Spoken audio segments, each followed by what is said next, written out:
Ja, tusen takk, Hilde. Du kan sette deg. Vi skal gå nærmere inn på dette med samarbeid over landegrensene, fordi vi har representanter fra både Sverige og Finland. Du nevnte at Sverige vil kanskje få noe industri, og vi har da vice-generaldirektør fra svenska Kraftnät, Peter Wigert. Tack så mycket. Thank you. Welcome. Ja, da skal vi snakke engelsk. Vel, vi hørte Hilde Tonne. En del av industrien går kanskje til Sverige. For hva er situasjonen der? Hva skjer i Nord-Sverige? Det er en stor omstilling i stålindustrien som pågår nå, men også andre næringer som nå er basert på fossile prosesser eller fossilt drivstoff, prøver å bytte til andre kilder, og det er en stor omstilling, og spesielt LKAB og LSSAB i stålindustrien, men også batteriprodusenter, gjødselprodusenter osv. Vi ser på et forbruk som er 10 ganger større enn i resten av Sverige de nærmeste årene. Hva med nettet hos dere? Ja, det er en utfordring, fordi at det er et nett som hovedsakelig tar vannkraften og sender sørover. Så det er ikke så stort forbruk i dette området. Og med den utviklingen som vi nå ser for oss, så vil jo et enkelt tilgangspunkt på 200-300 megawatt plutselig trenge 700-800 megawatt i 2045. Vi hørte at det er også flaskehalser i Norge. Hva er situasjonen for dere? Ja, det er det samme. Men jeg vil beskrive et eksempel. Prosessen for konsesjonsbehandling. De har fått i oppgave av staten å kutte behandlingstiden. Så for eksempel hvis vi ser fra Luleelven til Gällivare med 700 megawatt, og målet der er å redusere tiden fra planlegging til gjennomføring fra 13-14 år til halvparten. Ja, det høres jo fantastisk ut. Men jeg oppfatter jo også i det samarbeidet vi har med svenska Kraftnät, så ser vi jo at tenkesettet i industrien i Sverige virkelig nå er i ferd med å komme og kicke inn. Men før Kjetil Lund tar, så er det ikke snakk om å ikke ha en demokratisk diskusjon, eller ikke å ta hensyn til reindrift og fiskeriinteresser, for det er utrolig viktig, og det vil bli enda viktigere fremover. Men vårt argument er jo at det er rom for å forbedre effektiviteten og også kvaliteten ved å endre og omstrukturere prosessen og se på ting sammen. For eksempel når det gjelder arealplanlegging. Ja, vi skal også invitere Jussi Jurensalo, direktør i Fingrid Oy. God ettermiddag. Så fint at du er her. Men først, nå har vi hørt om situasjonen i Norge og Sverige. Hva med Finland? Og spesielt nord i Finland når det gjelder kraftsituasjonen og nettet. Vel, akkurat så brenner det mest på vestkysten. Vi forsøker å koble til vindkraft med 200 megawatt i året. Og neste prosjekt vil bli knyttet til nettet i noen få uker. Og vi har invitert industrien i å etablere seg på vestkysten. Og vi ser at det er mange søknader nå om å knytte seg til nettet. Så Vest-Finland er vår Nord-Sverige. I Lappland er det ikke så mye som skjer. Det er ingenting som trigger styrking av kraftnettet i Lappland. Så nå fokuserer vi på vestkysten og Midt-Finland. Du leder også den nordiske komiteen for nettplanlegging for å se hvordan vi kan forbedre samarbeidet. Ja. Hva ser du som kanskje kan være en game changer? Vel, kravene fra industrien jo kjempestore. I Sverige så snakker vi jo bare ett sted med tusenvis av megawatt som man ønsker å knytte seg til.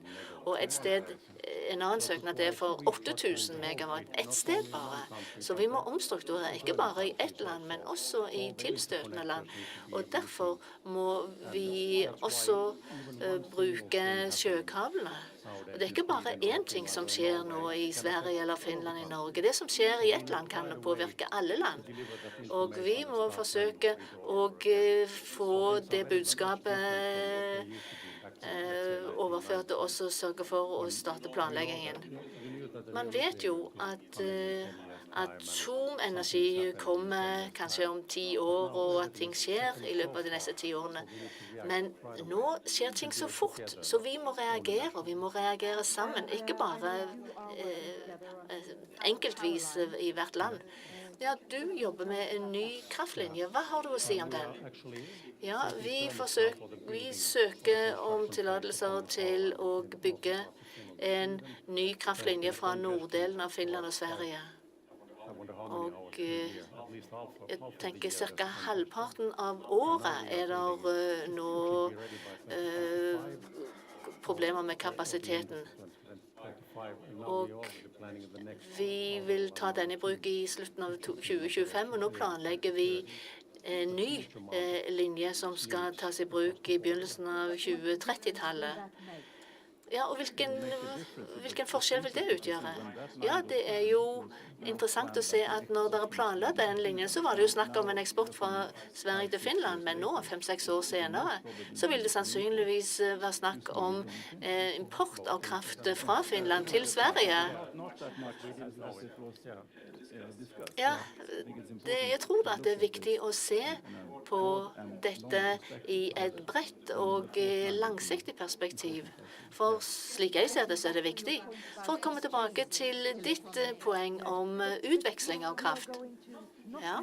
Vel, hvis du ikke skal sakke akterut, men hvis du skal ligge i forkant av utviklingen, hva vil så være den mest effektive endringen i reguleringen som vi kan se? Vel, for det første, altså, dette handler ikke bare om tillatelsene og behandlingen av dem. En av de tingene vi kan gjøre, jo at vi har nå justert hele planleggingen til det vi nå kaller arealplanlegging. Nå sitter vi og ser på arealplanen for Nord-Norge, og det har gjort det mulig å oppskalere perspektivet, oppskalere prosjektene, og også handle raskere, basert på mer kunnskap, fordi vi ser totaliteten bedre. Og hvis vi kan gjøre det samme med konsesjonsprosessene, så håper vi at vi også kan se effekten av en del av omstruktureringene uten å gå på bekostning av kvalitet eller fokuset på bærekraft eller lokaldemokratiske prosesser. Men vi faktisk forbedrer effektiviteten i prosessene, og det viktig nå. Men vi bør også være ærlige mot oss selv. Vi må ha en plattform, slik at ikke disse diskusjonene bare går i sirkler. Hva det du mener når du snakker om en plattform, en brennende plattform?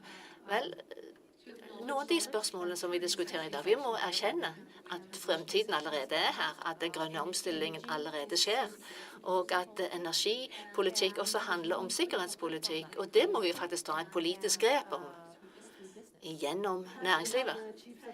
Vi hadde forsvarssjefene som satt her på scenen i går og snakket. Hvis vi snakker om kraftnettet som sikkerhetspolitikk, hvordan ser dere det ansvaret dere har? Vel, det som skjedde for et år siden, endret fullstendig måten vi ser på sikkerhetspolitikk og systemene våre på. Det selvfølgelig vanskelig å beskytte 1500 kilometer av kraftnett, men vi må gjøre noe annerledes, og vi må også se på hvordan vi kan produsere vår egen energi, og kunne også levere den kraften i krisetider og rettferdig. Vi har nå hatt årevis av fred. Nå har det skjedd noe som en game changer. og vi håper at vi kan komme tilbake til det andre. Jeg regner med at dette også gir ny dimensjon. Vi har vært vant med å planlegge nettutbygging, slik at vi også ser de sosialøkonomiske fordelene basert på markedspris. Men nå må vi også se på hva er den pengemessige verdien av sikkerhetspolitikk, og hvordan kan vi skape arbeidsplasser gjennom måten vi bygger kraftnettet på. Vi hørte om eksempler fra Norge.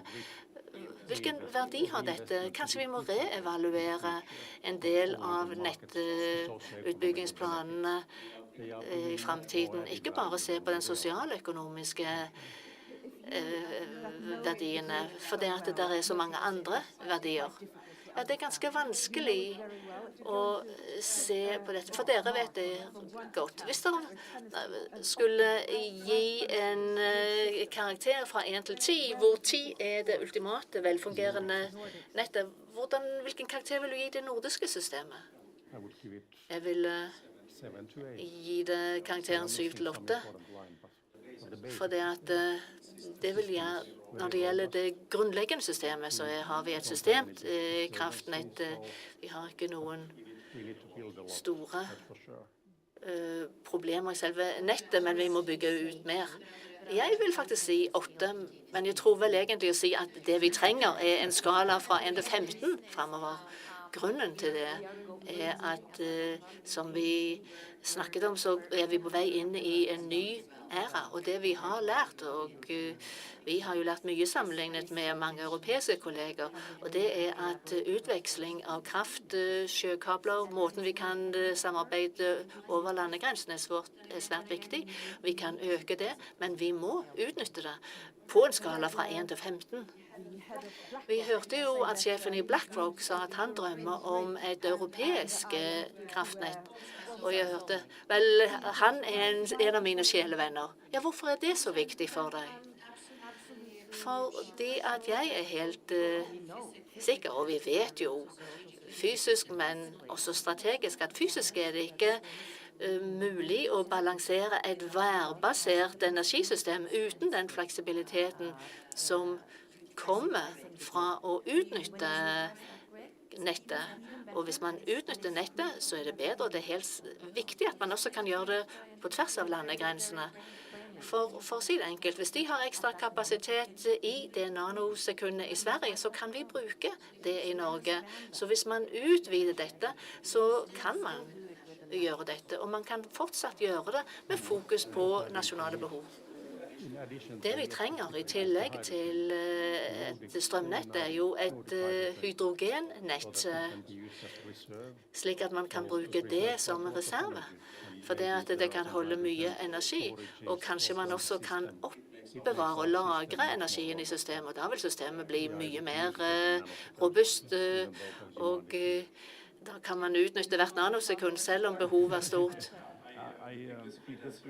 Ja, jeg tenker også at nettet har tjent oss godt, og byggeplanene har vært veldig godt. Men nå handler det om å kunne levere. Hvis vi kommer tilbake om 10 år, så håper vi jo at vi kan gi det karakteren 12 og 13 av 15. Men utviklingen har gått så raskt at det vil være umulig å bygge for fremtiden, for vi vet ikke nødvendigvis hvor vi skal bygge kraftledningene. Nå forsøker vi å løpe etter for å dekke behovet, og det vil vi fortsette å gjøre. Nå skal vi ta og møte den som har ansvaret for reguleringen. Og hvis du skal gi ham en utfordring, hva ønsker dere ham å utfordre ham om? Dette er da direktøren i NVE. Hva er utfordringen for han? Ja, den norske reguleringsmyndigheten.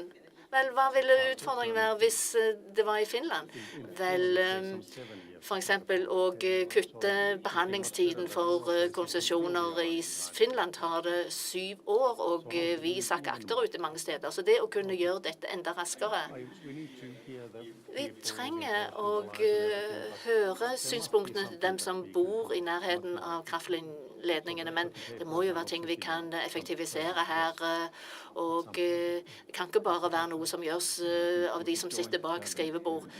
Ja, dette er en felles utfordring. Reguleringsmyndighetene klarer jo ikke av dette selv.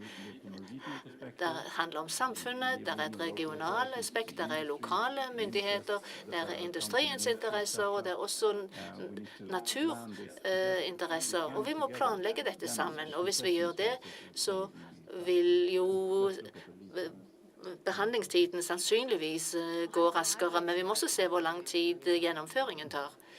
Ja, jeg vil ha lyst til å utfordre Kjetil på om vi kan sitte ned sammen og si hvordan kan vi oppskalere mulighetene og endre strukturen i disse prosessene. For eksempel når det gjelder den arealplanleggingen vi gjør nå, slik at resultatene kommer raskere. Og hvordan kan vi gjøre dette konkret? Ok, da skal vi invitere Kjetil Lund opp og utfordre ham nettopp på dette, hvordan vi kan gjøre ting raskere. Tusen takk til paneldeltakerne, og da skal vi gå videre, fortsette på norsk, og direktøren i Norges vassdrags- og energidirektoratet NVE, han skal få svare på disse utfordringene, så ta vel imot Kjetil Lund. Takk.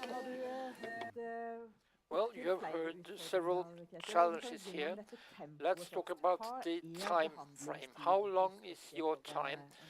How long does it take to look into an application? It varies. It is from quite a short time up till several years. We heard from Finland it takes 7 years. In average, what should you think? What is the average in Norway? One thing is the whole process, of course, to build, but to look into, we do not, 7 years, no, that is not the average. We have some very, very complex cases that takes a long time. That is because people have meanings. People come up with questions here. They do not agree about this line. Is it necessary? Where should it be? Could we have wind power or not? Then we have to look into this. Then we have to have hearings again. I do not say because yes. We have decided that it should be this way in Norway. The concession process is man-made. It's man-made. We have decided ourselves. God has not decided. It might have been like that, but we could have had a process which was take a concession if you want it. We have chosen not to have this, no, because the experience is that people have meanings about this. Fosen, for instance, yes, another, the 420 kilovolts from Skadi to the east. Stabbursdalen, half of the dwarf geese in the world are there, so that's something important. Half of the population in the world of the dwarf geese, the small geese, is there, and how will they be influenced by this solution which we come up with? We should do it in a good way, because nature is very important in Norway to take care of nature. That's why it takes so long time. Yes, it takes a long time, but now we are in a situation with Fosen when the High Court has said that it was not, it was against the law, and the demonstration wants these wind turbines to be taken down. What do you think this case means for the trust of your way of looking into the concession processes and giving concessions? It is a very difficult case for us, absolutely. I think that this case has not, well, the trust is not better now after this case has come up. And trust, I mean, it illustrates that when we are going to work very quickly, I agree, we have to work much more quickly. We should work much more quickly, but there are different ways of doing this. You can do that by digitalize parallel processes, area planning, for more people to work on this at NVE. That is a good way of working more quickly. But if you are going to cut corners here, not take into account the interest of the Sami people or of the nature as such, to do that might look very good in the beginning, but it will give us a setback afterwards, because wind power in Norway, I have been working for almost 4 years as a CEO for NVE. We have not given a single concession for wind power on land. Why not? Because there were so many problems with this, and we just and the Parliament said no, we will not do that. We have not done anything in 4 years. Now we have a very demanding situation now for the power area. So to work quickly in this way might not be a good way to work quickly. The same is when we talk about the grid. We should listen to people. We should find the good solutions. That is a good time. That's a good way of working quickly, of course, because this grid will be there for a long time. Liv Monica Stubholt said that maybe we have to have a complete makeover of the regulation system. Do you agree to that? I agree with Monica quite a lot, but a complete makeover, no, I do not agree. We have quite a lot of things we need to use also in the future when it comes to regulating. We can change some small things here. I believe more in evolution than in revolution. So things can be done in a better way, of course, yes. It is not such a case that you can have an optimum regulation and then you can live the rest of the time without that. What is the correct regulation at any time is a function of the society and the technology. Are we as good as we can? Do we have a regulation which takes care of, which addresses the needs of society? That is our task, and we are not there 100%, but I think that I don't know if you agree, but I'm not quite agree with you, Monica, and what you said about the total makeover. The war, the security situation, what we are in now, energy is security. We need more energy and more power. How does that influence the way you think as the CEO of NVE? The war has shown. You have the military war, of course. Then you have the energy war also, which started. And the energy war has given us energy prices which are very high, especially in the south of Norway. We can see that, not so much up here also. So we are at a level we have never had before in Norway. The prices are at a level which I never had before. So this shows that we are really influenced by Europe and the prices in Europe. That has been shown. And of course, there is a very short way between a high price and people being angry. That is not good. Then the second point. We have now not to look at the security of getting enough power, but should we suffer and start things up? Well, I think that the supply security is very necessary. Of course, in Norway, the supply will vary from year to year because the weather will also vary. But we should have a supply security. The better supply security we have, then we will have lower prices. This will be better for the companies to invest in Norway. But if there are no changes all the time on the basis of what happens around us, the better we will be here in Norway. So the more production we have, the better the balance we have in Norway, the better we will be able to withstand, and we will also be able to produce more here. Thank you very much. Thank you, Kjetil Lund.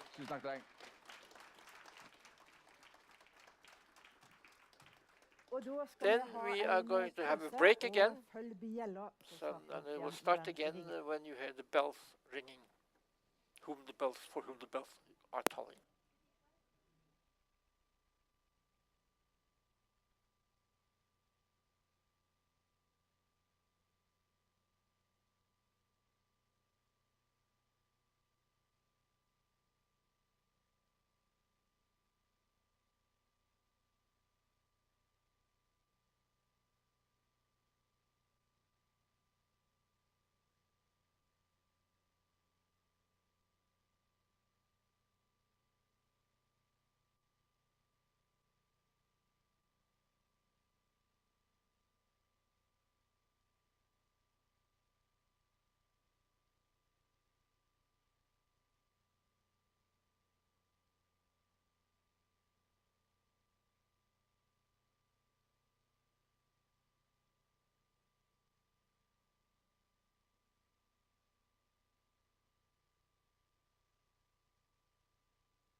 Good afternoon. You may be tiring now, but now we'll get your energy up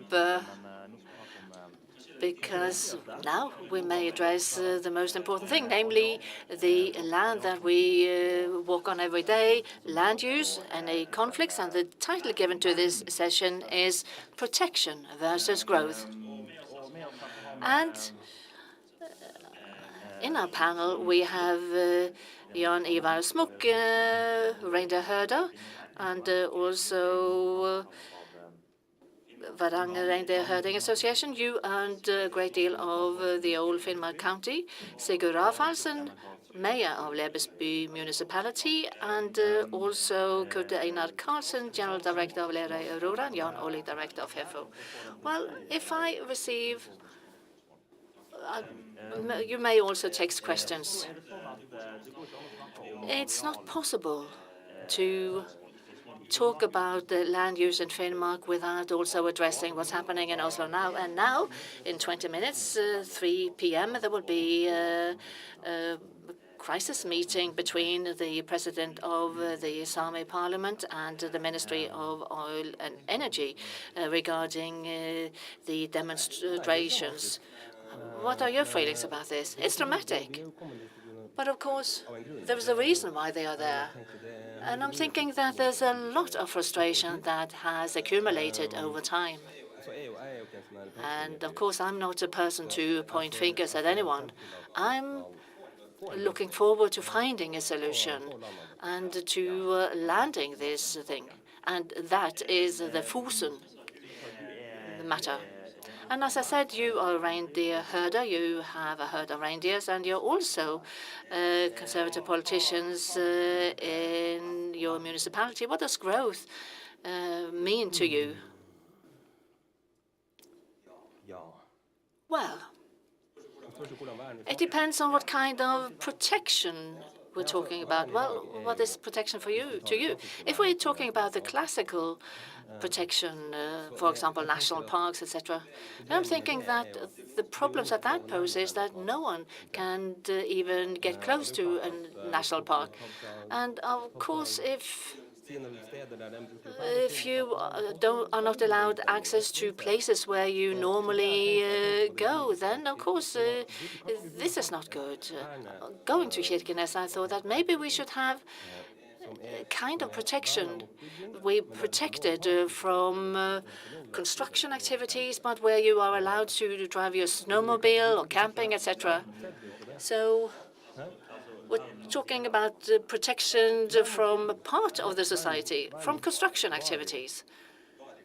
Yes, from what kind of construction?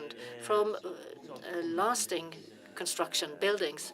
You said that you came to Kirkenes earlier. I mean, if you'd been here all along, you would have heard a lot about power construction. I came yesterday. All right, so you listened to the debate regarding power and grid and wind turbines and plants. How can the authorities strike a balance between development and your industry, namely the reindeer herding?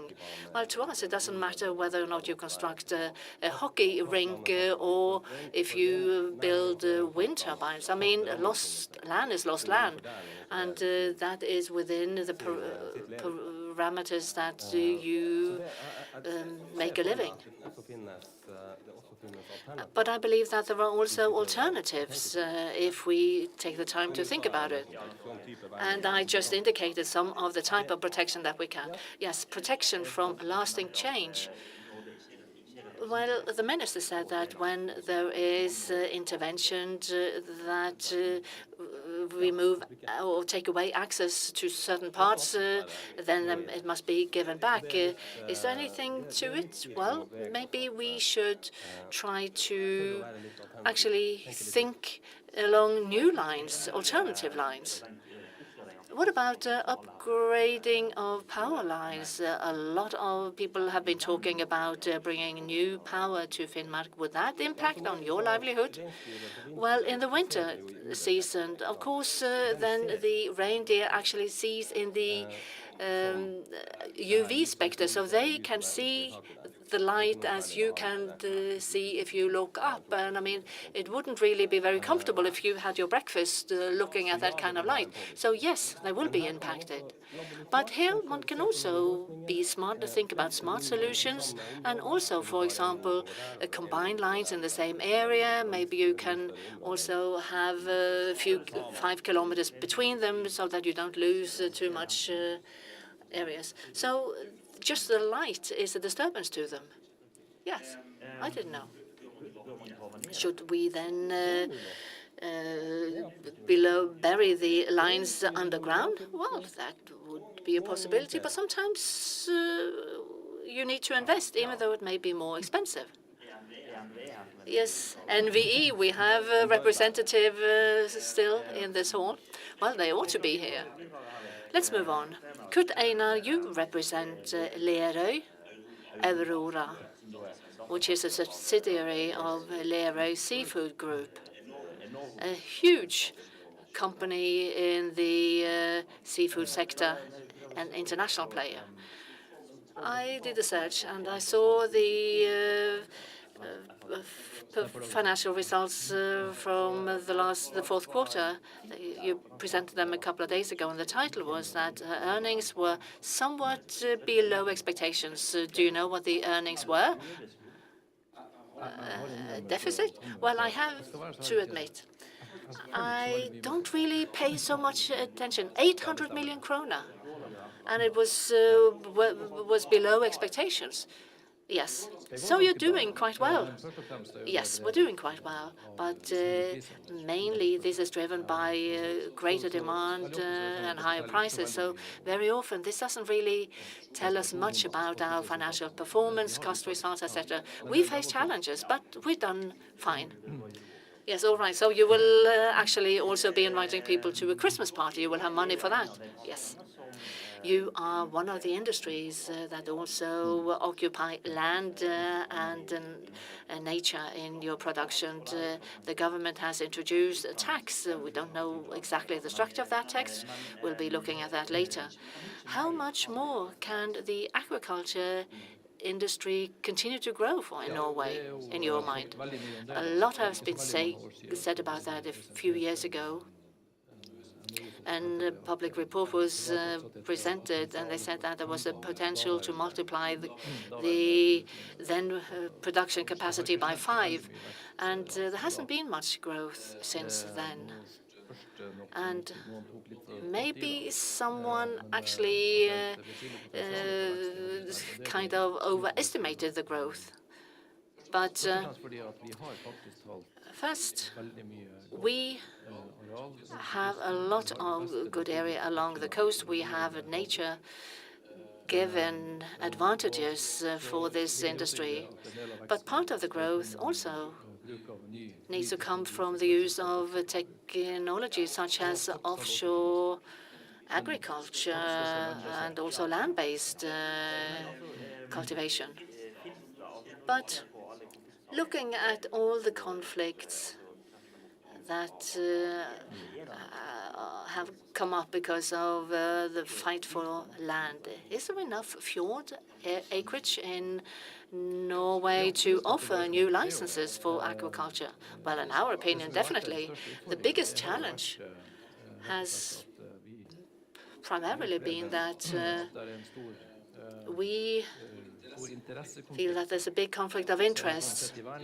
I mean, from the protection perspective, there is a bigger conflict of interest than the actual need for protection would indicate. We are very often interested in the same area to use it for tourism purposes, recreational purposes, and it is particularly in such areas that we see challenges. And this all boils down with having to make political decisions, for example, at the municipal level, how you would like authorities to then use the land either for protection purposes, for tourism purposes, for recreational purposes or other. But there is a rather important consideration to make. But when you are dealing with zoning plans, there is a primary conflict that we see. What is that? Well, we would have liked to see how we can coexist and also how we could potentially achieve synergies. So what does that imply? Well, we need to be very clear about what our needs are and also what the ripple effects may be for a society. For example, like South Varanger or even Lebesby or North Troms County, because these are clearly defined regions. And a lot of this is also, in my mind, about a lack of knowledge that may have occurred because the industry has not been good enough in order to communicate what we're doing and what it entails. But isn't this very often not say, all right, I mean, if someone wants to build something or construct something and then say, all right, what do you want to build? I mean, what's the process there? Is it good enough? Well, we feel the norms and processes that are, and this means that we are involved in several area planning processes, including zoning plans. But these plans are a major document that shows all the plans. For example, the coastal plan contains all the plans for the use of coastal areas, and it's used on the basis of input received from many stakeholders. So, I mean, how much growth can you achieve before it is a problem to others? Well, it's not up for us to decide. It's up to the authorities at all levels. And that's something that they need to decide on, whether the government or the state. Earlier, they've been very clear that they want to see potential for growth. So it's also about public willingness. If we see a map here, what do we see? This is a map of South Varanger municipality, or the Varanger area, the Varanger Fjord and the orange dots are where we have activities, but we don't use all of them. We only use 2 sites currently. But you told me that you wanted another 2, so what will happen next? Well, we have provided input to the zoning plan process in South Varanger. We have proposed to set aside several other areas for aquaculture development. There are 2 sites of all the areas that we have proposed should be set aside for aquaculture. All right, what will happen if you granted that? Well, we will be able to increase production so much that we can also justify year-round operations at our slaughtering facility. Now it's only 5 or 6 months, so we have a strong wish, a strong ambition to have annual operations all year round at Jakobsnes. All right, how much does that mean? Today, within the aquaculture industry, we have around 45 employees. And with year-round operations at Jakobsnes, we would be talking about a direct employment of another 40 persons. So a considerable increase then, yes. And is that good feedback to the town council? Well, we have tried to kind of get our messages across for a long time. But this is not something that we invite them to participate in. I mean, if the value chain can produce such a large volume so that it justifies year-round operations at Jakobsnes, then spin-off effects would be to have a full-time slaughtery and other facilities. I mean, you own 95% of all the area in Finnmark. How many wind turbines do you have room for? I can't tell. I mean, we probably have room for some. How many? I don't know. And we need to make a concrete assessment in each particular case, and we'll see how then how that impacts other people concerned. And in many cases, the reindeer herding activity will be impacted. And then the question is if the impact is too much, too big for allowing it. What do you mean? I mean, there should be an absolute threshold. And here we're also talking international law. I mean, but there's a great deal between 0 and 100%. The reindeer industry has rights. It's not as if we can then, of course, choose to consider reindeer rights or not. We have to. And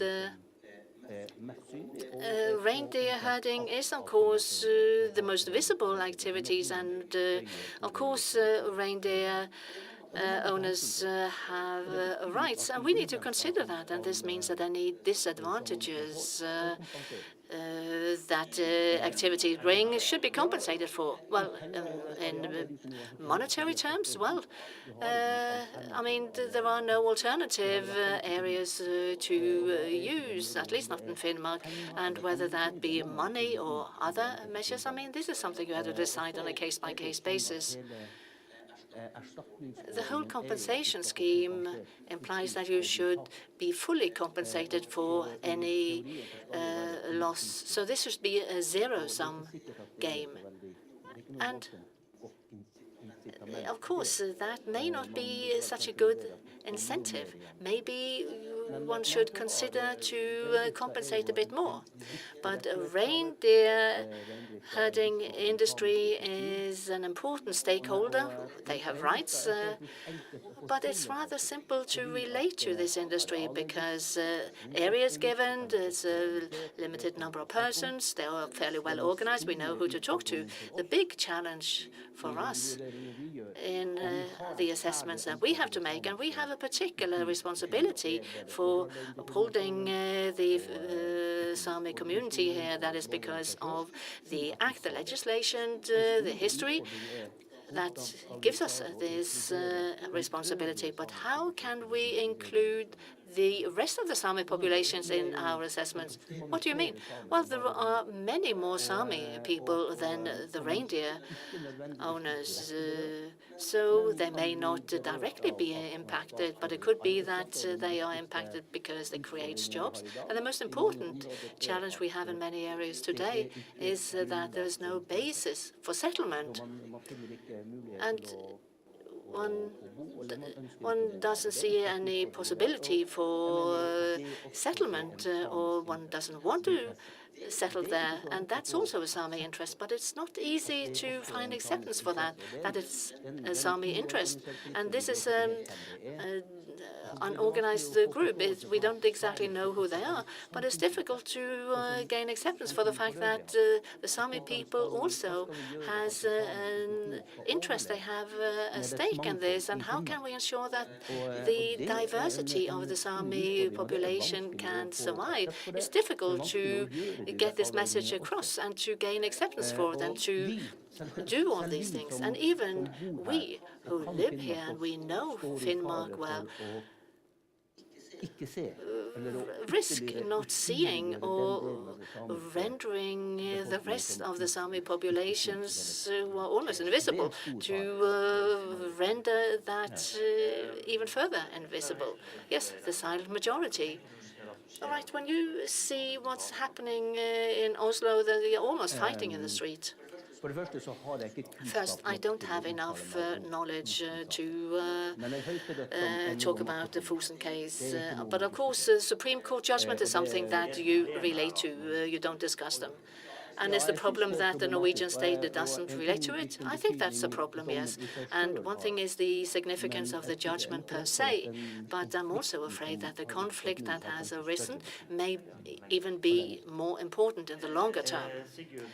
Sigurd Rafaelsen, you are the mayor in Lebesby. You have 17 wind turbines in your municipality. They were put up in 2006, long before you became a member. How do they affect life in your community? I was there during the opening of these wind turbines. Well, the wind turbines we have, they make it possible for us to build a new school. That gives you money. Well, next year, 5 million. Norwegian kroner. Det gjør at vi This kan means satse that på, we can satse build. på, ja, men det, over mange år så blir det en del. Det gjør det. Og det gjør at vi har familier som har jobb å gå til. Families have jobs, they can live in Lebesby. Positivt. It's Vi har positive for også us. i og for seg også tatt And i we bruk det also området use this area som turområde. as a recreation area. Recreational area. It's much easier to get there now, yes, because you built roads also up to these turbines.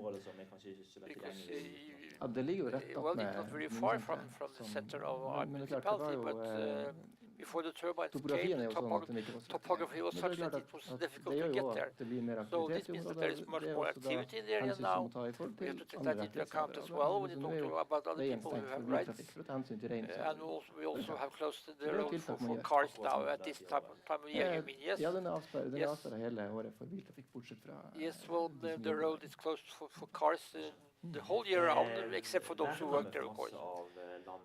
What about the protection Det tror jeg er litt in sånn ulik Finnmark? What do you think oppfattelse about av, that? og det er jo Well, på en måte, vi people legger have premissene different thoughts for about this. bruken av arealene gjennom We våre have a kommuneplan, special altså plan gjennom for the arealdelen der. municipality Så da, where we så say arealet how the de vil bruke, different hvor territories mange can som be tar bruk used. er I In Lebesby Lebesby we have 94% av kommunens areal som ikke of the area, which og det er is ikke fordi at det not a vernet, built-up men det er area. fordi at det It's not protected, but there is no activity going on there. So we have approximately store muligheter big for å ta i bruk possibilities to mye mer use areal much more of the area uten in at vi snakker om Finnmark vern. Så without kommer protection. naturavtalen, da, og der And then, of vil course, det jo bli snakk om vern av they andre will be. områder. It Derfor er will det also viktig å ha med have. We will also have to have other areas that should be protected. And but we will have to talk with municipalities about this. What is important, what is not important. Sigurd, there is one question for you. The thing that there is no trust between the Sami and the state now. What does this mean to security? Trust to the state. We are dependent on to make good processes and good decisions. We have to have a dialogue. And if there is no trust, if people do not take part in the process, then all the decisions will have a lesser value. That will be the bad decisions. And the result of each decision will also not be that good. So we have to have people involved in these questions. That's very important. And Kjetil Lund said that he has not given any concessions. I hope that he will give us concessions, because we in Lebesby would also like to have a concession that take part in the green shift, where we will get more empowered, because we see that people are leaving also from us. We have room for that? Yes, we have room for that, to build the green industry. Yeah, we have place for that. And we have a special area now where we can build something in this green shift, and at the same time take into account the meaning of the other people here. This will give us concrete results. If you have to have a dialogue with other people and take that into account, and the dialogue must be there. What do you say? Would you like to work in Lebesby? Yes, of course we would like to work there. We work there. We have a large plant there making smolt. But there are many people who want to take part here. There is not much area we have which are available for us there. But I would like to say the following. When all comes to everything, the politicians should make a priority. They should prioritize. What should we use the areas to? If not protection, but there are other possibilities to use these territories too. So there should be a political prioritization here, and it's very important. Whatever we use the area to, it has both upsides and downsides. And well, today we have, for instance, a large mining company here in Kirkenes. This is a footprint, of course, but that has been accepted because the upside, if you look at these sustainable elements, the upside, socially and economically speaking, is very large. Ja, det kan godt. Vi får håpe det, da. Men uansett, det er jo synlig. we have to accept to work in nature, to use nature, because the upside is so large. Yes, it might be very difficult for politicians to make this decision, but they have to do it in the very end. There is a commentary here. It is absolutely not. Well, these 2 new concessions, will they give 100 new working places, or is this something which is not possible? We have 45 already, we have 140, so there will be 95 new working places here. Quite a lot of those will be in 2 areas, and the rest will be in Jakobsnes. They work only 5 months a year, but they will be able to work the whole year round. And when we establish a possibility to slaughter the whole year round, then we will also have a plant for treating. One question also to Mr. Smuk. What about reindeer husbandry? Is that not only a part of the culture, could that also be a part of the economy? Yes, of course it is. It might be. There are big possibilities here. If we look at Norway, the reindeer husbandry is about 700 million kroner. In Finland is much more than 1 billion. So there are possibilities here. So the question is, if reindeer husbandry makes quite a lot of money, does that mean that if I will be a million here tomorrow, will I then stop being a Sami? No, I don't think I will do this. The culture will be there anyway, because if the culture has its own economy, it will be much better, in a much better situation. There are lots of questions here, and maybe you can get that also. Why are the Sami people not taking part in the discussions before a decision is being made? Maybe the question is not correct. No, of course, consultations have to be done before decisions are being made. Yes, it should be. According to the new law on consultations, they should be consulted before the decision. So before you start to work with fish, for instance, to talk to the Sami, I have also said that what we should have had is a fragmented work for the district. In my district, we have 5 municipalities, we have the Ministry of Agriculture, etc., lots of people to work with. So what we need is a special coordinator for the reindeer husbandry areas, so he should facilitate a dialogue, and that the rules are being followed, a kind of an ombudsman, maybe. Yes, maybe yes. So that everybody could talk to and work with him. And one more question, I think that is, I don't know who can answer this. What has been done in Ragovita without any problems? We did not see what happens in Fosen. Ragovita, well, Varanger Kraft should answer this question, I think. But there has been a dialogue, and one has come to an agreement. It is Ragovita. It is a very large wind power plant where the first 2 stages have been built, and we are now planning the 3rd stage.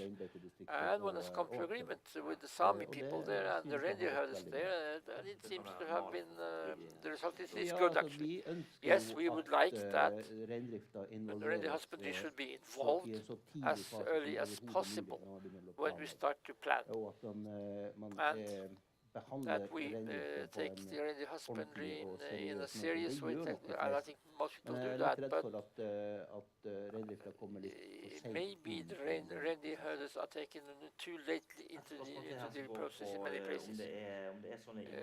What about industrial working places? Is that what we want, or do we want to have people who work in the scientific area, education, etc.? I can answer this. I think that all activity generates activity. So, for instance, if we have a variation here in the economy, This also means that we will have a variation in the state sector. I mean, new working places, more competence, etc. And this makes it more interesting. So when I am going out and try to find people who want to live and work in Lebesby, of course I want that everybody who would to Lebesby should have a job. Maybe you can come there as well.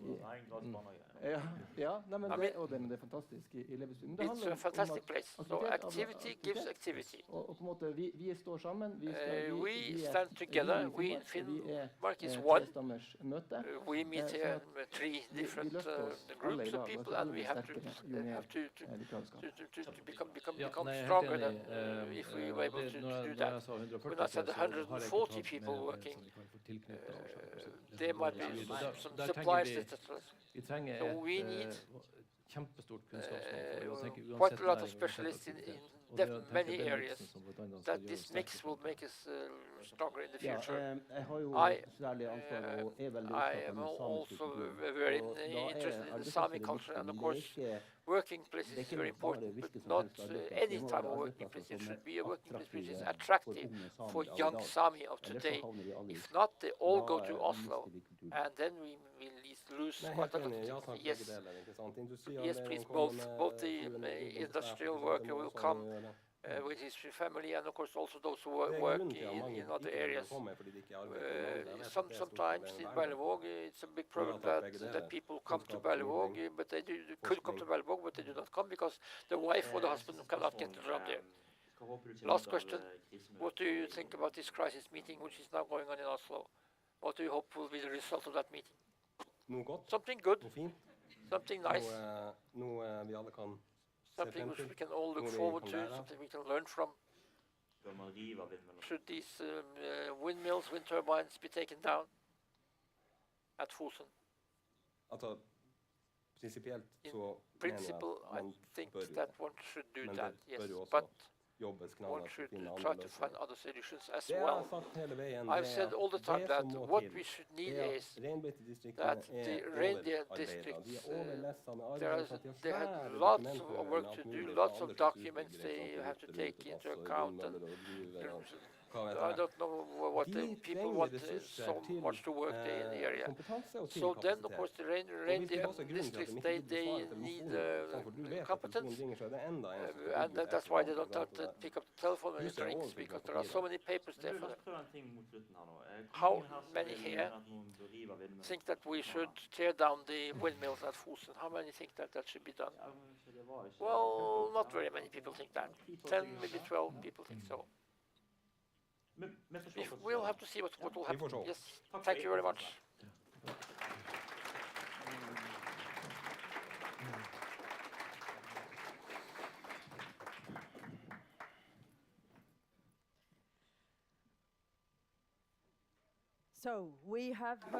Ja, vi har hørt om utfordringene, og vi vet om sikkerhetssituasjonen. Så hvorfor skulle folk investere i nordområdene? Vi sender dette spørsmålet til en mann som er vant med å fremme Nordregionen. Han er salgsdirektør i Visit Inari. Ta vel imot Petri Søstalmoen.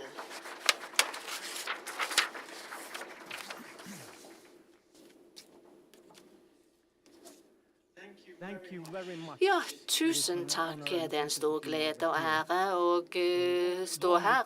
Så jeg hilser fra Inneri, den gode naboen rett der borte.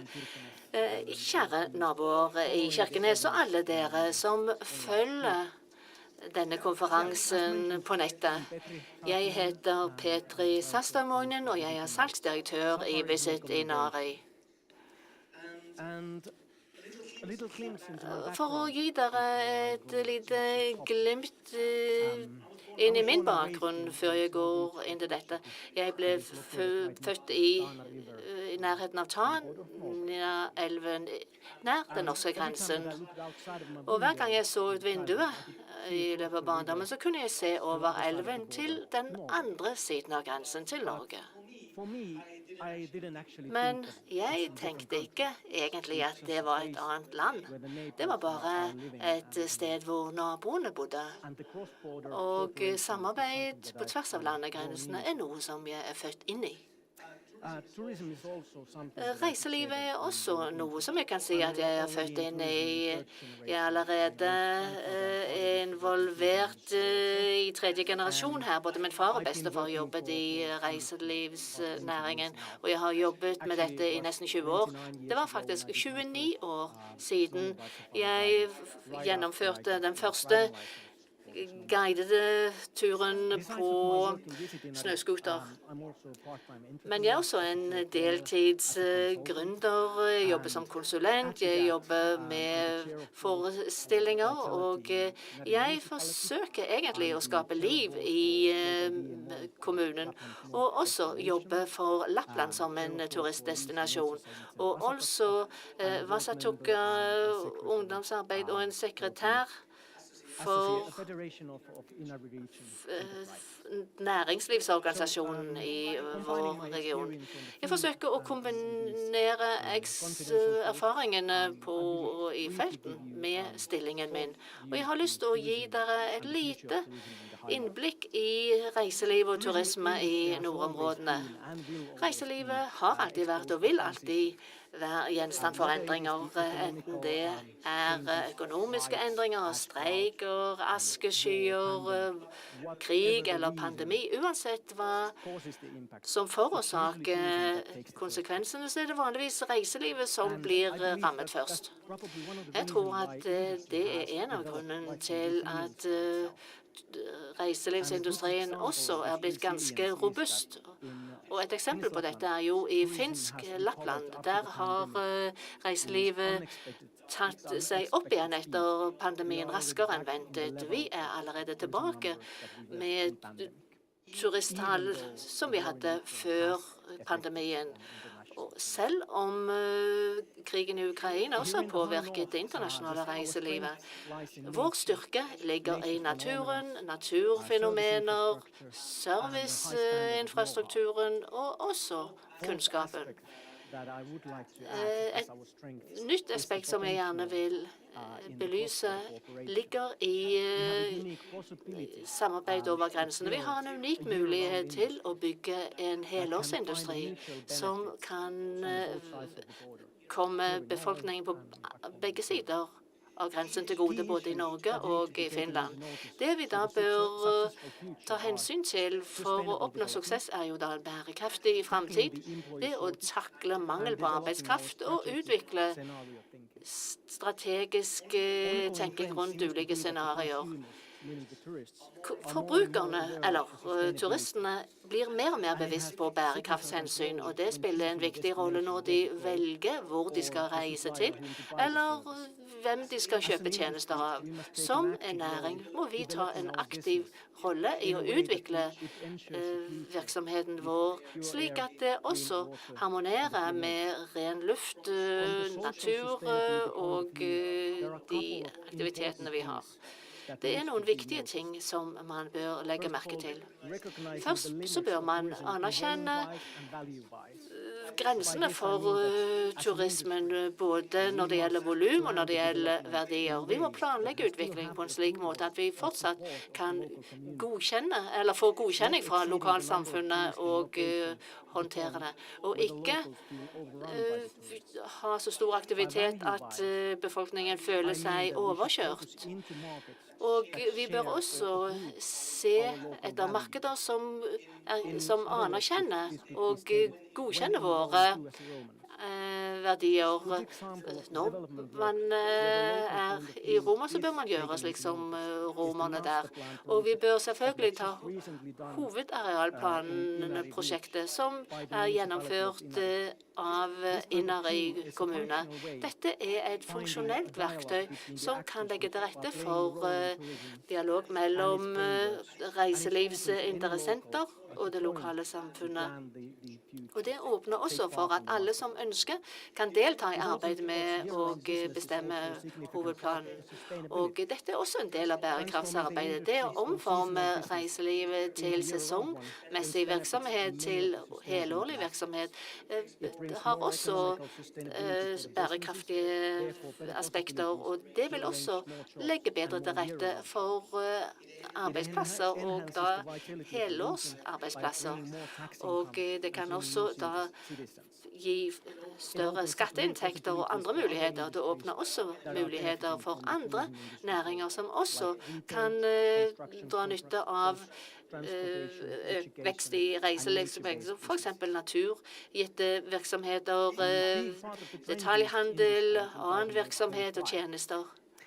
Turistvirksomheten er avhengig av tjenestene som folk yter andre mennesker, og derfor må vi legge til rette for at folk kan tilrettelegge for turistenes opplevelser, både på en sikker vise og på en bærekraftig vise.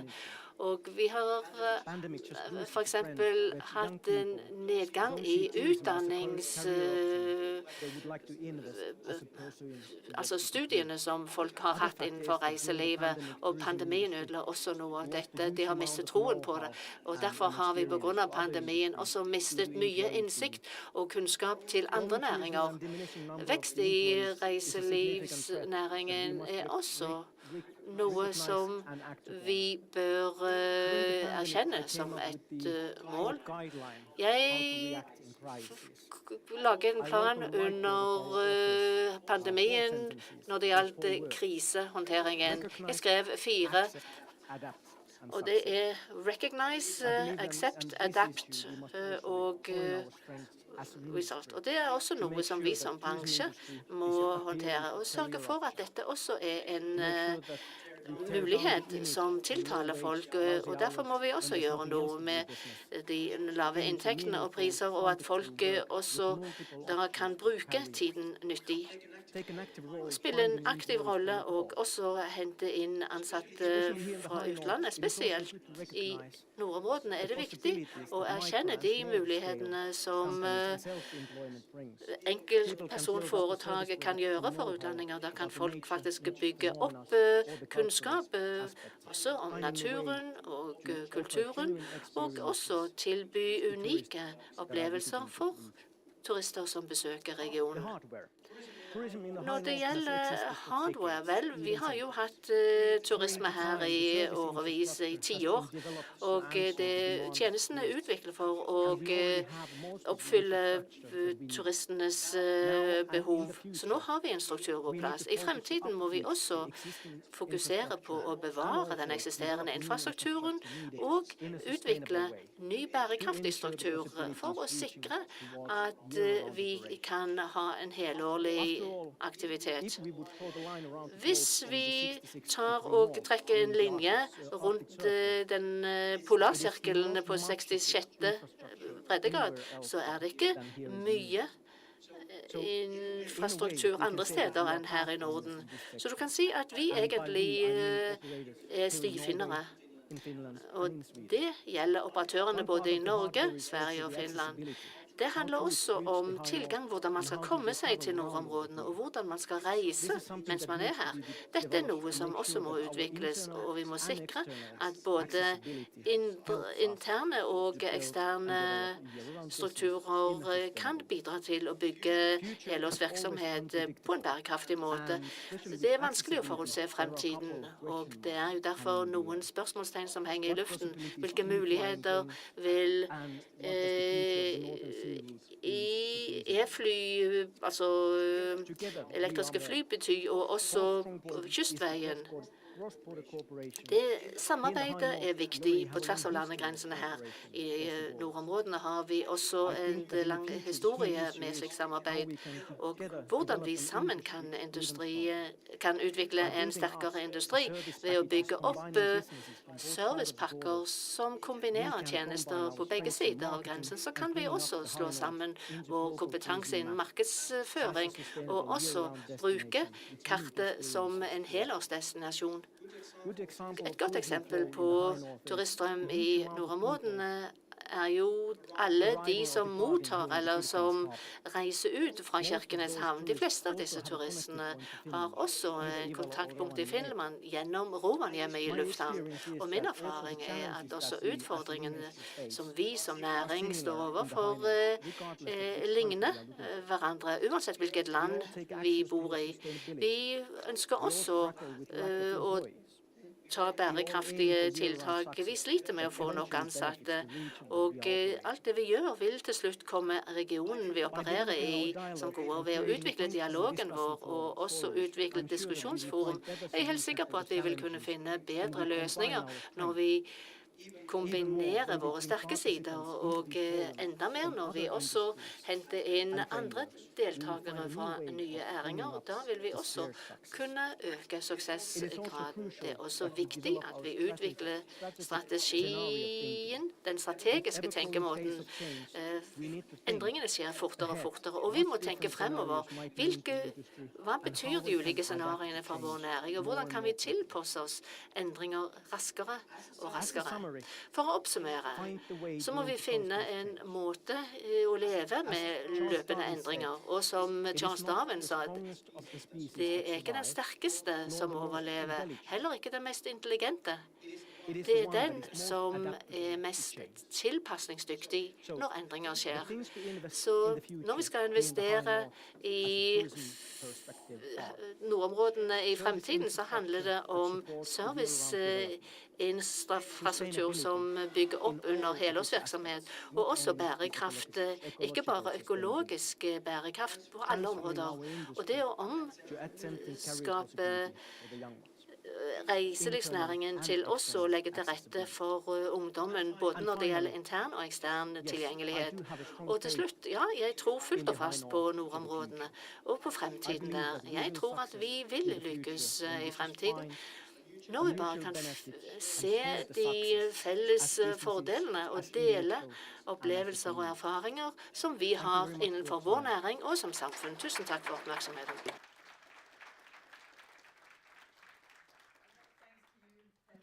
Takk, Petri. Fra Inari. And we've heard so many people say that the big challenge is people. Den store utfordringen er mennesker. What Hva can kan make a young få en person ung person want til å to ønske å stay bli her and oppe work og arbeide in the her high oppe? north? We're going to Vi ask skal nå spørre, an example, a young vi skal person. nå høre et eksempel She på is en a ung person. student in Hun Lapland studerer i University, Lappland Universitet i and her name Rovaniemi. is Evila Evila Lumme. Lumme. Give a warm så god, welcome Evila. to Evila. Ordet er ditt. And Evila, now you've Evila, been du har listening to hørt so på many så mange people mennesker saying her that som sier people at mennesker is er what det is viktigste. needed, and Det er young det vi trenger, people, spesielt especially ungdom with a lot of som har competence. høy kompetanse. And you are Du a er student at the student University of ved Universitetet i Lapland. Lappland, You come from Rovaniemi. Rovaniemi. First of Først all, av alt, what is it like to be a hvordan student in er det high å north right studere now? her oppe i nordområdene akkurat nå? Well, I really do enjoy Jeg living and studying in liker Rovaniemi absolutt å because I have bo og everything leve i great. Rovaniemi, I have studere my der. Jeg har friends, alltid jeg har family, place to venner, study, familie, et nice sted å workplace. studere.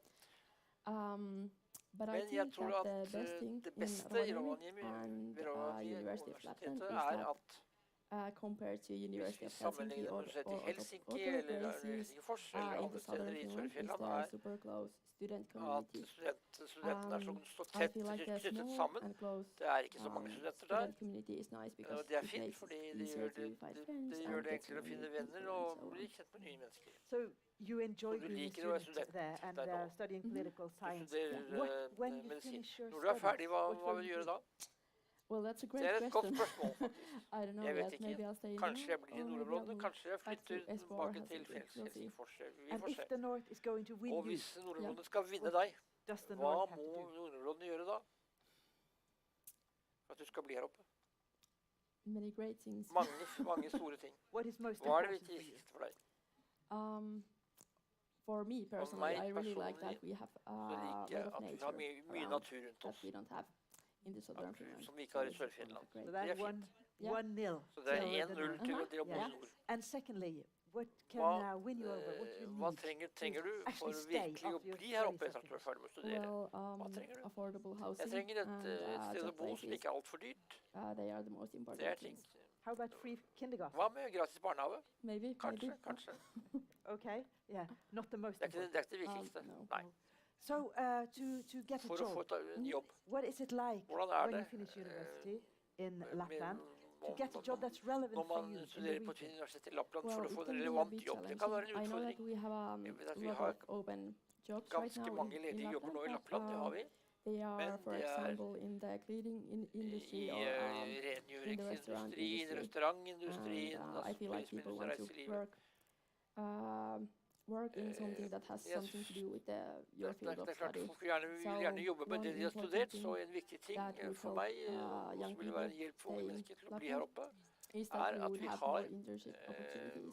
flere muligheter Internship, for å være Okay. altså And intern for å you mentioned relevant Du jobs. snakket om What relevante kind of jobber, hva jobs slags jobber should be er there relevante to da attract for more å people like you? tiltrekke seg mennesker som For deg? me For meg personally, I personlig would really like to vil jeg svært work gjerne in politics, arbeide med so maybe politikk, something like that. kanskje noe der. What's the situation now when it comes to Hvordan er situasjonen that nå kind of når det gjelder slike typer For jobber me, for meg? I'm really lucky. I Jeg actually hadde work flaks part-time fordi for the National jeg Coalition Party while arbeider I'm studying, so på it's deltid good for for det me. But I nasjonale know that koalisjonspartiet mens jeg many studerer, men jeg people vet at aren't mange that lucky. For har ikke example, my hatt like friend mye Emma, flaks. Min venn Emma, who also studied som political også science in studerer the University of Lapland, politisk, altså she statsvitenskap. moved to Tampere after she Hun had måtte done flytte til her Tampere i bachelor's Sør-Finland degree etter at hun because var she ferdig, felt like she fordi didn't get hun enough kunne ikke få work nok arbeid og experience nok and erfaring internship opportunities in the i north. nordområdene. So that's an unfortunate Dessverre thing that måtte hun flytte many students sørover. leave after they have Det done er their mange som må gjøre bachelor's dette når de er degree. ferdig med sin bachelor And eller you master. are still in the second year, Du so you have er to i make ditt the andre år, så choice du har til to tid stay fremdeles or om to du skal go bli eller after in a reise. few years. But you Først said om noen år, you are men du politically sier at du er active. politisk And aktiv. as a politician, Som politiker, if you were going to så put one thing into effect, to change om du vil something, forandre én ting could som attract more kan students, more of tiltrekke your friends flere to folk til å stay, komme nordover, what would be hva your ville da være det solution? viktigste for deg som politiker, altså? That's really tough. At det er et virkelig vanskelig spørsmål. I feel like Jeg education føler is at really utdannelse important. er noe av det absolutt viktigste. University Universitetet in the Lapland i in Lappland future. i fremtiden, So that's one. det er én ting. And you have one. Men dere har jo det nå, ikke sant? Ja, det har You're vi. keeping that Det at dette university. universitetet skal fortsette å eksistere, er svært viktig. Helt klart. Thank you so much for Tusen coming, takk, Emila, for at du and kom hit, sharing with us. for at du delte dette med oss.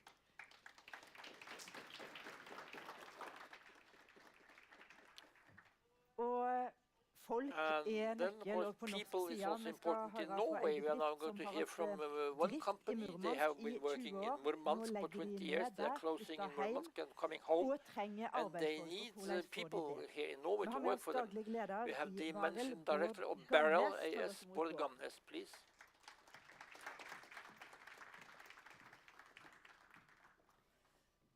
Takk for Thank det, you very og much. takk for sjansen til å komme hit i dag og presentere Norges østligste, verdens nordligste og selvfølgelig verdens beste elektronikkprodusent, som er Barrel AS her i electronic producer here Jeg vet ikke om dere kjenner oss så godt fra før, in Kirkenes. så jeg tenkte at på 8 minutter skal fortelle litt om historien vår, litt om hva vi gjør, og litt om fremtidsplaner a bit about what we have been doing and what we are still doing and our plans for the Så future. Barrel AS Barrel, produserer we elektronikk produce her på electronics fabrikken vår i in Kirkenes our og factory in selger da til Kirkenes, and kunder we globalt sell over hele verden. that all over the Det gjør world. vi primært We innenfor do this in 4 four main areas, product areas, produktsegment, kan man or si. segments. Det største, The first, første og most viktigste important for oss thing is er da that, olje og gass oil and gas. og EX, som And er EX, as it's called. eksplosiv, sikker elektronikk. Explosive, Vi bruker safe eksplosive electronic. miljø. We use quite a lot of explosives, actually.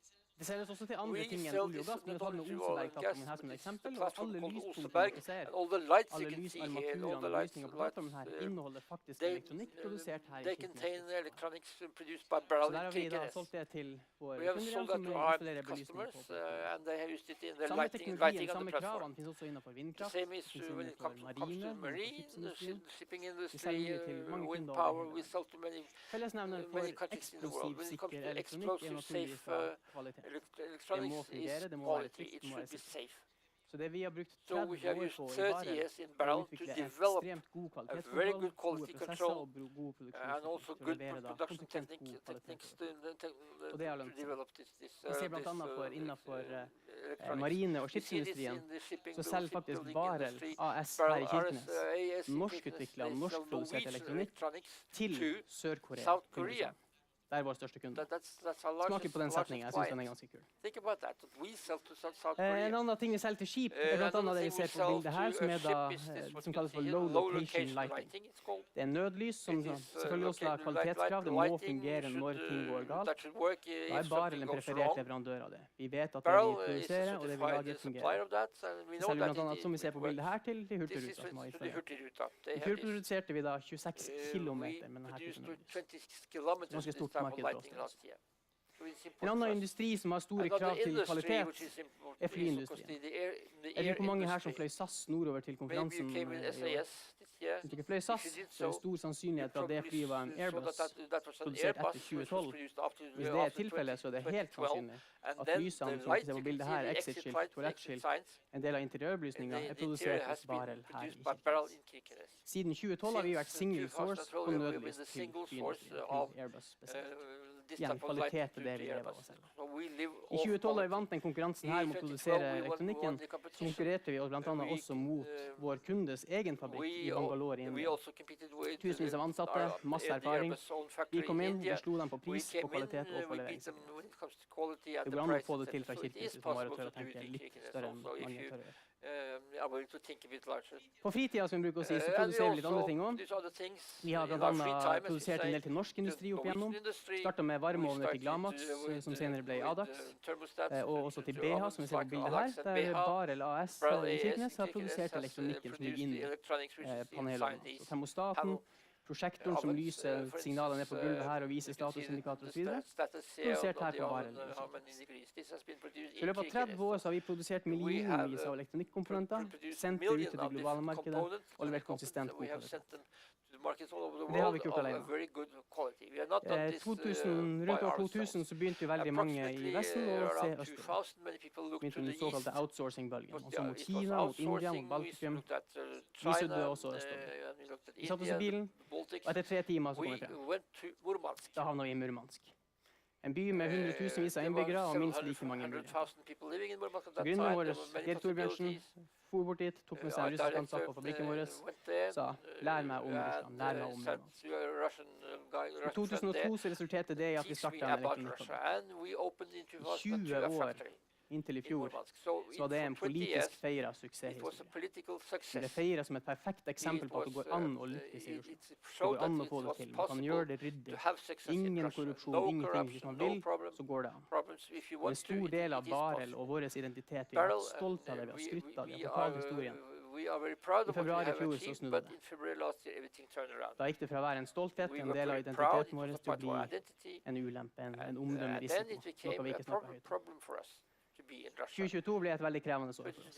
Både merkantilt med tanke på driftsmodellen vi hadde bygd opp i 20 år, bruke dem som integrert av vår produksjon, men også fordi det var en stor sorg over å miste 20 års resultat av det. Merkantilt var det utfordrende, men medmenneskelig.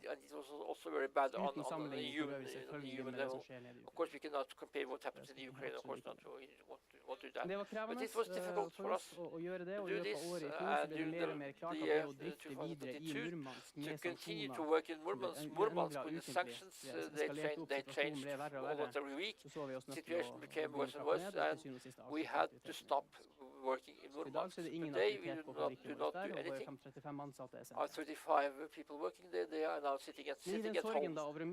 We lost something which we had built for 20 years, but on the other hand, we now see the situation we are in today. We have a global electronic crisis. We have 300-400 days of delivery of critical components.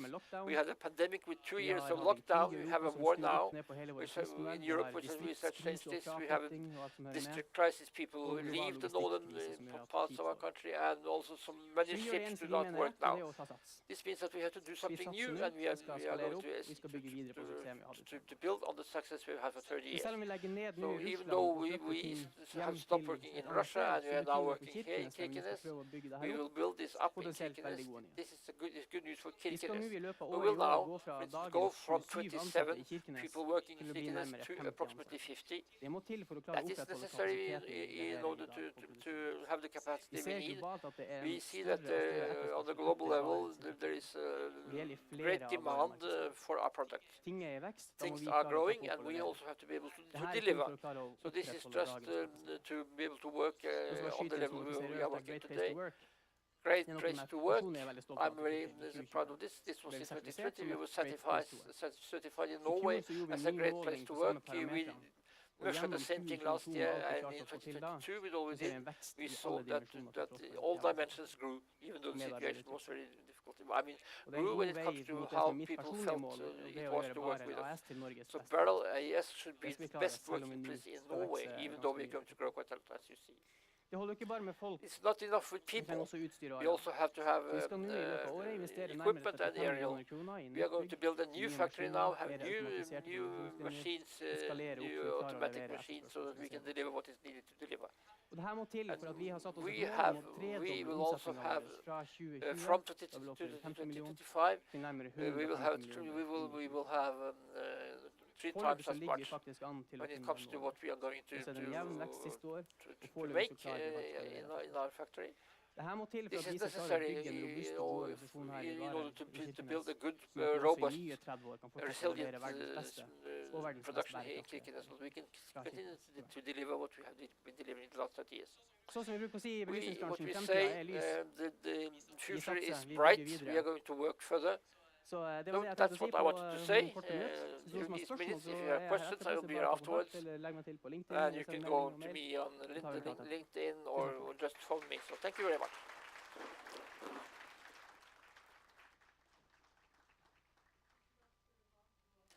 Thank you very much, Bård Gamnes. Og da skal vi ha vårt siste panel. Og Then the last handler om panel. hvordan skaffe folk og What should we do to get people with competence to come up here? Du har vært 20 år. The one who is going to lead this is, she has been 20 years as a diplomat. She has been moved home. She has been moving home, and she is now working in Tromsø. So it is Gøril Johansen.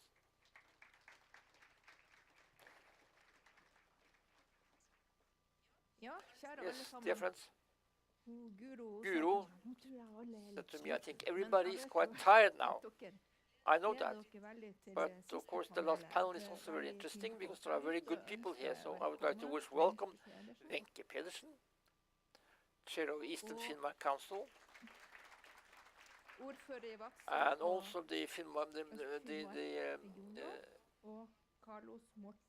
Carlos Mortensen, who is the mayor of Vadsø.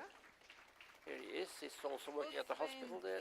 And then Svein Sundqvist, who is the chair of the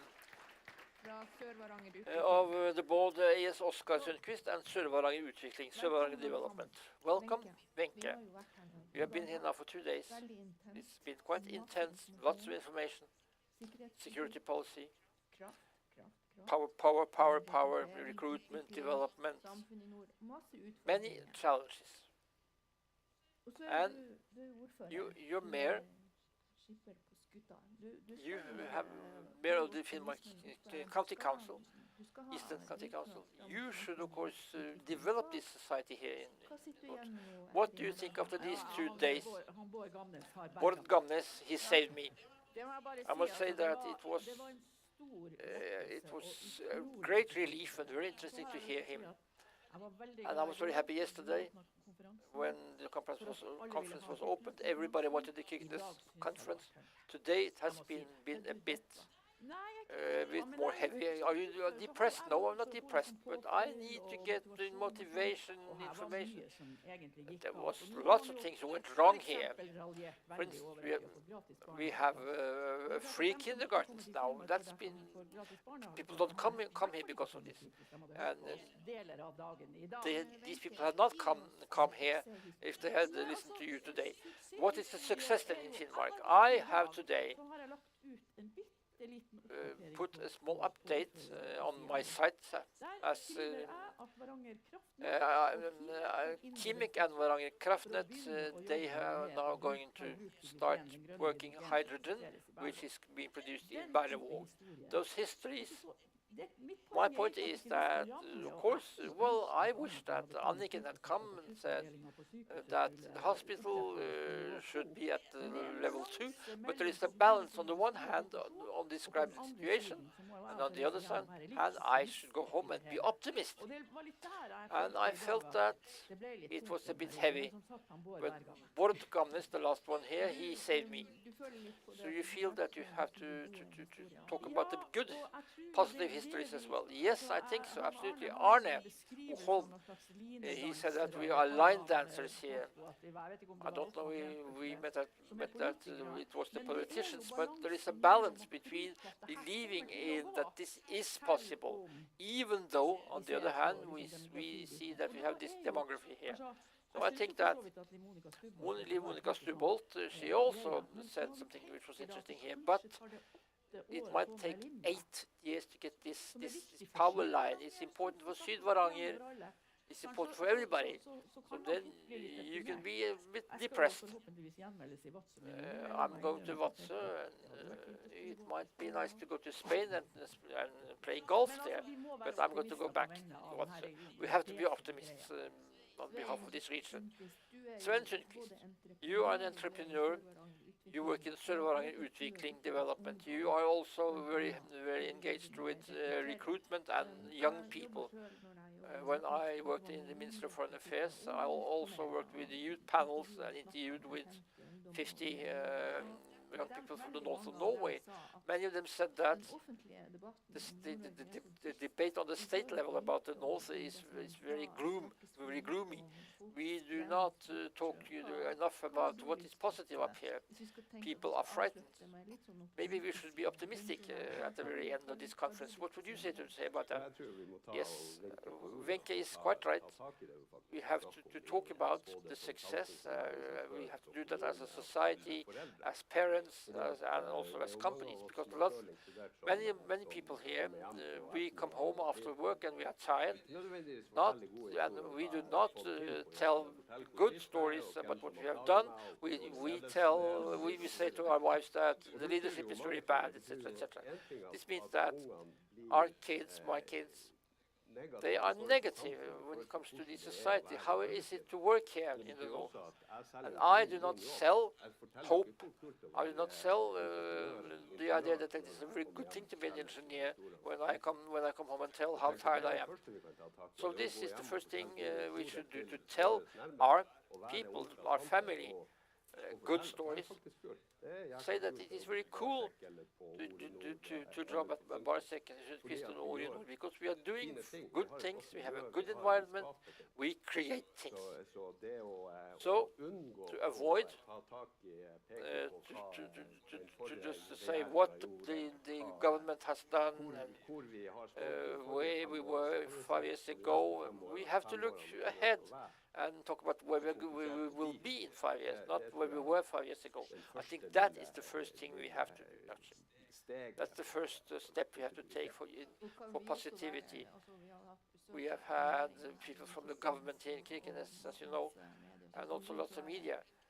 Could we also be better in telling them what we can contribute with, what is positive for us?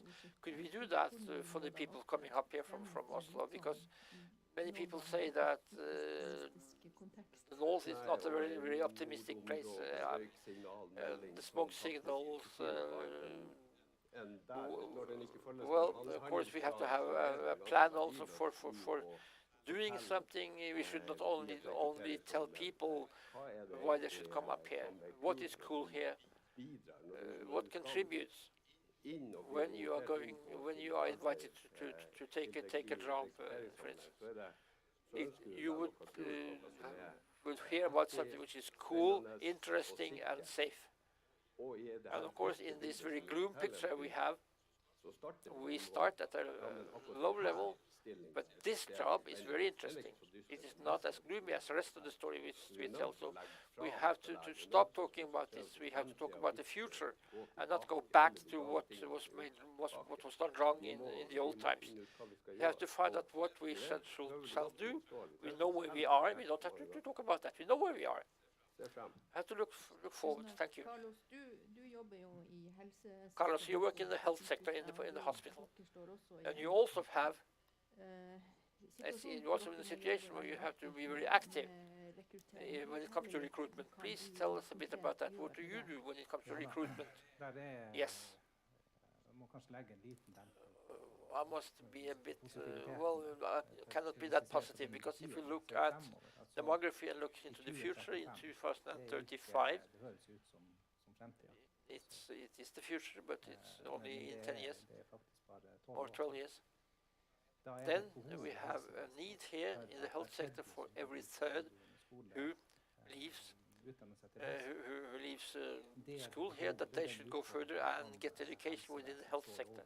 This is our challenge now here. This means that we should be active when it comes to getting these people, to getting the people we need to have to make the people here feel secure. We have seen this for a long time, and we are very proud of those who work in the hospital. 500 people, 500 very good people work in the hospital, and we've been working for many years to recruit people, but also keep those who are here. So of course, everything which is now written in the media, that the intensive care unit should be closed, this is kind of a ghost hanging over us.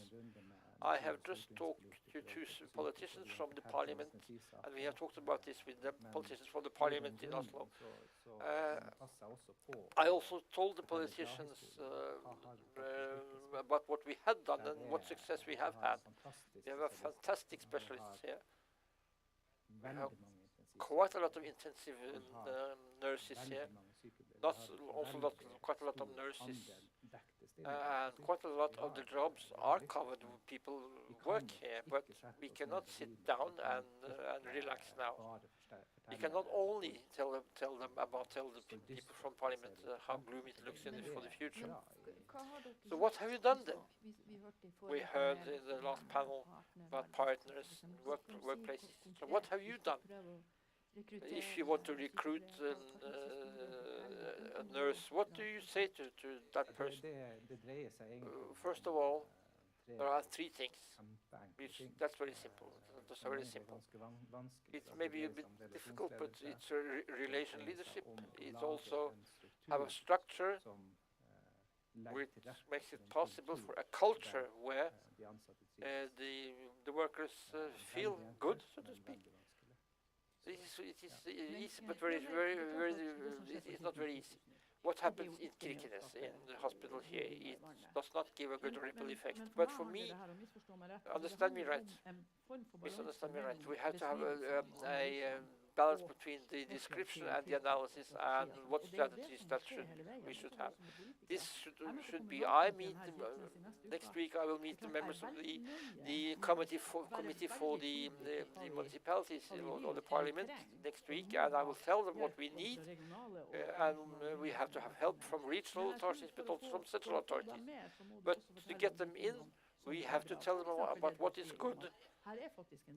Yes, and we can tell them, we should tell them what is good at the hospital in Kirkenes. We should do that. Yeah. You also mentioned before this panel, it is the only hospital at the Schengen border, so you have, does that mean that it is more interesting to work in Kirkenes, that you have this border not far from here? Yes, we are uniquely placed, not only the hospital, but Kirkenes as a city, and the region as such also. The Kong Oscar's chapel was established because we wanted sovereignty here. And the hospital is, of course, important when it comes to the total defense. One might think in the hospital, look at the fact that the defense has gotten 6.8 million extra now. The police grows as well here. And we in the health sector, we do not get any more money. Do you work together with the defense here, defense establishment here? That is one of the new strategies we have now. We will have a common platform and work much closer together than we did before. This is also, we work with Stavanger Utvikling development and also with the other actors here. This means, of course, the defense, the police, the municipality. So Stavanger Utvikling, well, we see that you have a drive here, you have lots of energy. If you put on that hat, can you tell a bit about that? Yes, we are like the youth, you know. Our director is about 40-45 years. Yes, absolutely, you're quite right. There's a unique engagement here. We think anew when we think about what we have done before. Yes, of course, this hospital has its own ghetto.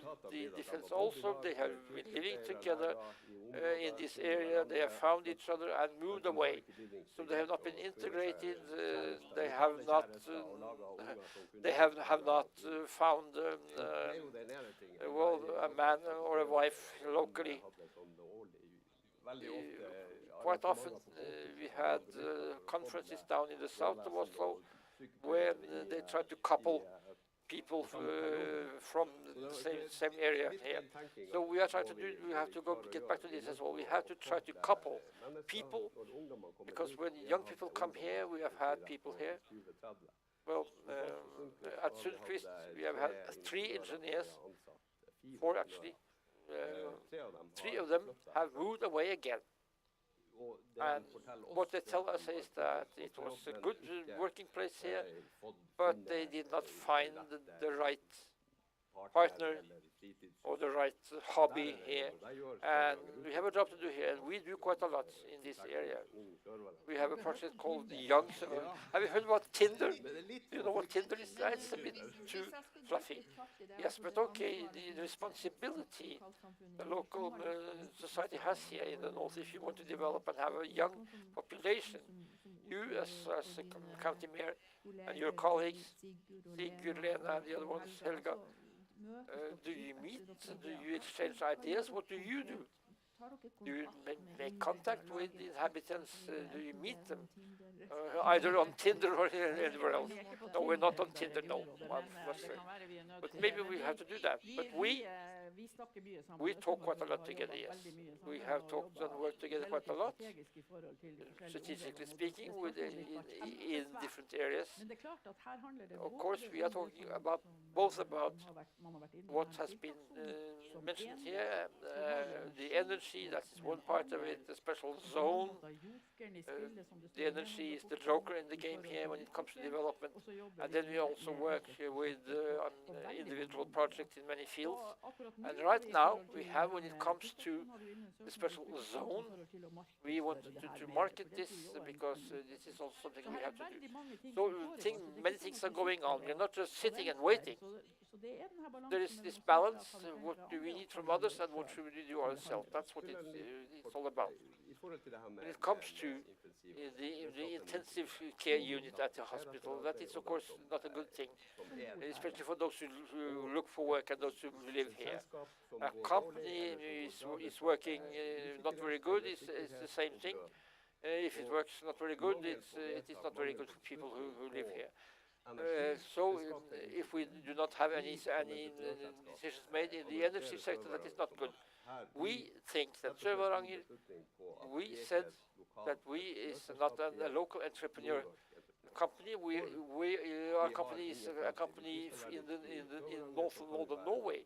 If we should work only here in Sør-Varanger, we will be 15 to 20 people. Now we are 90 people working in the north of Norway. We do not know what will happen here in Sør-Varanger, in Kirkenes. We have no decisions made on the power field. There will be a development, yes. We believed that until a couple of years ago. But now we have seen that without this power situation being solved, there will not be industry here. So we must do everything to survive as a company. We have made the right choice. We are even for board as a board member now, so that is even better. We will shortly finish. What do you think? This type of platform, the government comes to Kirkenes quite often to listen. What does that mean to you? Has that a bearing on you when you want to develop further? Well, they should not only listen to us. The government should not only listen. They should also make decisions on the basis of what they hear from us. We live here. We know what challenges we have, and we also know what the solutions we have. And if they do that, and if they make decisions which will help us, we will be able to do the rest. We have to be on our toes. We have to do everything. We in the hospital, we have seen that the ghetto makes people move from here. What can we do? What can we contribute with, so that the people who need to come up to work here, that they are integrated in the local society? They should be a larger part of the local society. So you are very active, you are on your toes, you are the same, I think. We do as much as we can. And Svein, would you like to say something at the very, very end? If you look out, what do we tell about Kirkenes? We have to tell positive stories to our kids, because that's the easiest way to do it. Then we know that if there are not too many kids in the schools here, we see that that is the case in the classes. Then they will not be working afterwards. So we have to have people coming from other places. So again, in Utvikling, we establish the East Finnmark Center for Knowledge, and the project we have with NTNU, with getting students up here to Kirkenes in periods for 3 weeks, for a month, for 3 months, in order to make it dynamic with young people. That is what we need. We have to have stability through long-term decisions. And Kirkenes is Finnmark. There are lots of festivals going on. Yesterday, the Stoltenberg Prize was given to Kirkenes på Broen and the Summer Theatre. Is that also something which is positive, do you think? It is very, very important, yes. You have a job life which is interesting. You have your partner should also have a job life. The kids should have a school or a kindergarten, and you should have to have these things, possibilities to have hobbies. The whole package. This was a very good finish.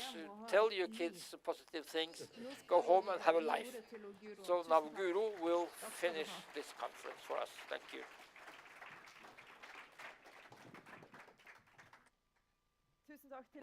Thank you to our panelists and Guro Johansen, who moderated the panel. We have come to the very end of the conference. Guro Brandshaug, head of the Kirkenes conference. You were standing here on the 24th of February last year and saying that, of course, there will be a conference this year too. What's been like to work on planning the conference with the Bo as a backdrop? Yes, like I said at the beginning, it was not a matter of course. We have discussed this at length when it came to the design and program for the conference, and if there was any basis for having the conference forward. But this has been confirmed, and people have said that maybe this is the most valuable conference ever. But there have been persons who have cheered us on. Many have wanted to contribute. There's been a lot of enthusiasm in order to come here to speak. So I think that a lot of people really noticed the Kirkenes conference because of the circumstances that we had.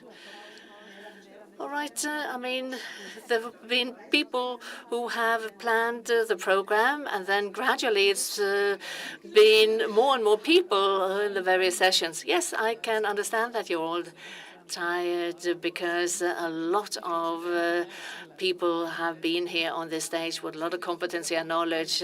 I believe that we have also been able to demonstrate the breadth of the problems that we're facing, but also some of the important work that has been taking place, but also needs to take place ahead. You have been chairing 8th Kirkenes conferences, and now you are resigning. What impressions are you left with? Well, it's a bit sad, but I'm most of all happy with the success of this conference, particularly the third last year's, or actually the fourth. In 2020, we had a conference just before the pandemic broke out. And of course, Camilla Stoltenberg, the head of the Norwegian Institute of Public Health, was here saying if it wasn't for the COVID, she would be here. And then in 2021, the question was whether we could find a time to meet. Well, we didn't, so we had a digital conference. And then there was last year's conference. So the fact that we are now, hopefully, able to kind of come back to normality where we can physically meet at this arena and continue to discuss important questions and issues for this region. I hope we will be able to do that going forward now. All right, I will leave you to end this conference with some final words. Well, I want to thank you. The Minister of Foreign Affairs says that without people, no security. And I want to add, without people, no conference. And the intention is that we can meet up and also to engage in a dialogue that's so important. So I would like to thank you all for coming. And I hope that I will see you again. Thank you.